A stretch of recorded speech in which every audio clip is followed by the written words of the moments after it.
And this is our second lake down in the woods by the house.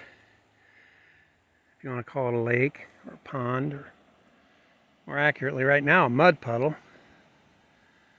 There's life in it. There's fish in it. I don't know for how much longer, being overgrown completely like this and down low. But you can see this would be pretty easy to get in here and dig out pretty good if I could get something in here to do it with. I got a trail down here pretty easy to get by. A few trees more I could cut down. It'd be easy to get down here with it.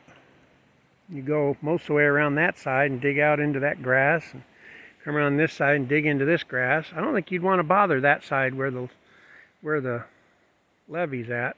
I think I'd leave that side alone. It might cause a leak that won't ever get fixed. But if I had the money, a few $1,000s, you could probably dredge this out and make a pretty decent little pond out of it. But as it is, got a creek flowing down from over there that's silted up this area over here. You'd have to take some of what you dig out and build a little dam up there to catch the dirt that washes out. Take the rest of this and put a dam across there with a pipe. Raise the level of this a couple of feet in the rainy season so that when it's dry it won't be so low, and dig it back to about where these trees are here so that it'll also be wider at the bottom, deeper.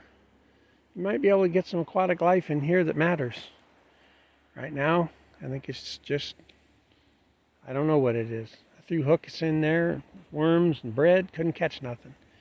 There's fish in there, I just don't know what they are. Same for the other pond, only it's in better shape than this.